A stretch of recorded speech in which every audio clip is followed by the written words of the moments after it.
Oh my, this actually happened to me. See, you're not paying attention to what you're supposed to do, which is crossing the street, and you're paying attention to your phone, and all of a sudden you hit the telephone post. It happened to me, and I'm sure that we all get distracted sometimes. So, welcome to part three of the procrastination series.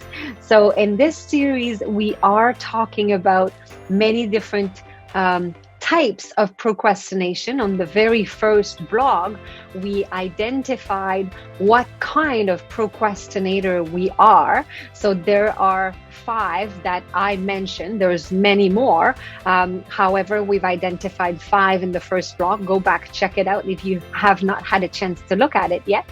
In the second blog last week, we talked about the first type, which is the fun procrastinator. So it's the choosing something that's exciting or boring. And we associate for each of these types of procrastination the executive brain function that is in control or that can be involved in that type of procrastination with solutions on how to fix that. So if that's you, that you're always choosing what's exciting instead of doing the one thing that you must do, but that's boring, go check out the blog from last week. That's the second part of the procrastination series. Today, we are starting our third part. So the third part is talking about the second type of procrastination, the distraction procrastination. So this is connected to the executive brain function that is in control of the cognitive inhibition. So that means cognitive inhibition. What the heck? It's the ability that our brain has to turn off different stimuli that are not relevant. So anything that's irrelevant to us paying attention to one thing gets turned off, right? Now, when we talk about cognitive inhibition, it's not what could cause for us to procrastinate because we have these distractions, let's say, or other stimuli that are trying to fight for our attention as we're trying to focus on one task. We're not talking just about a lack of awareness. It's something that is a bit deeper. It's an active process that actually requires a constant energy expenditure. So you're constantly spending energy refusing to pay attention to these different stimuli, so these different noises or other things that would like to grab your attention. Because a lot of us are procrastinating not because it's a choice that we make. Remember the very first blog, the very first type of procrastination is it's a choice that comes from inside.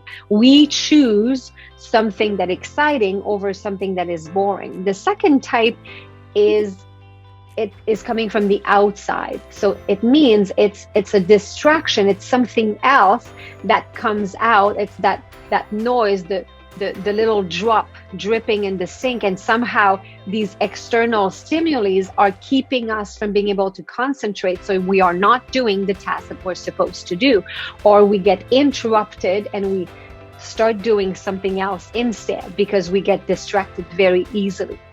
So this executive brain function, the cognitive inhibition, is allowing you to constantly turn off these stimulus.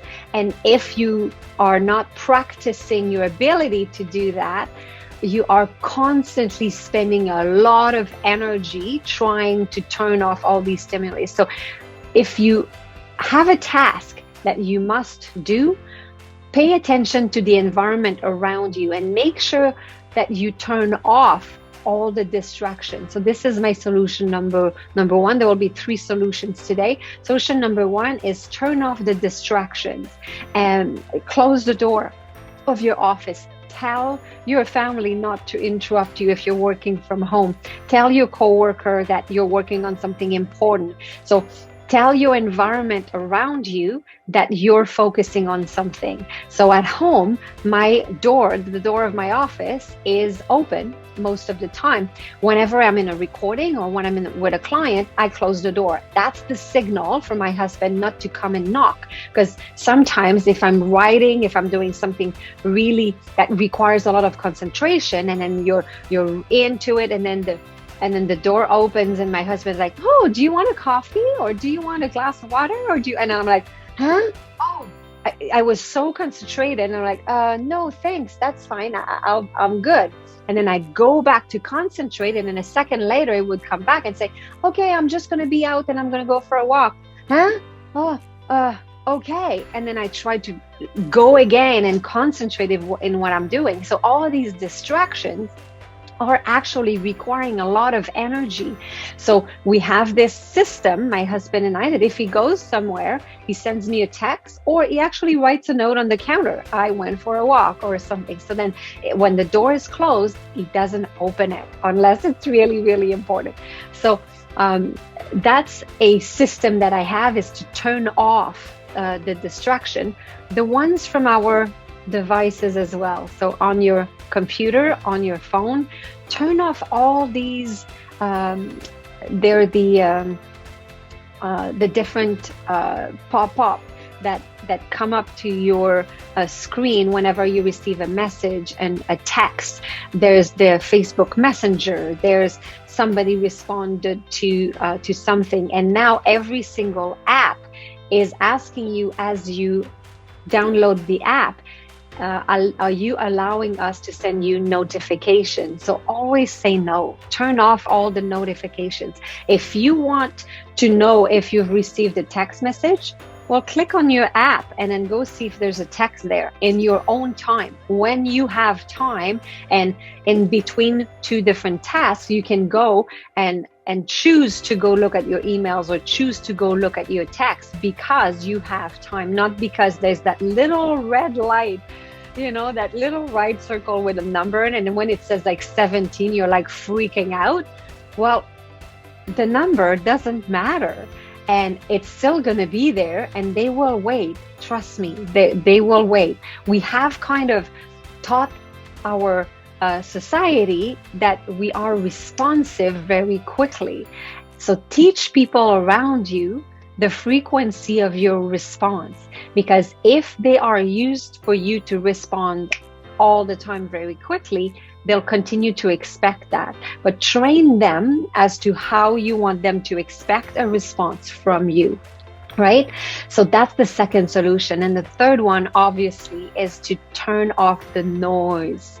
If you live in a place where, like here on Wednesday, the gardeners come with the leaves blower, and it's really loud.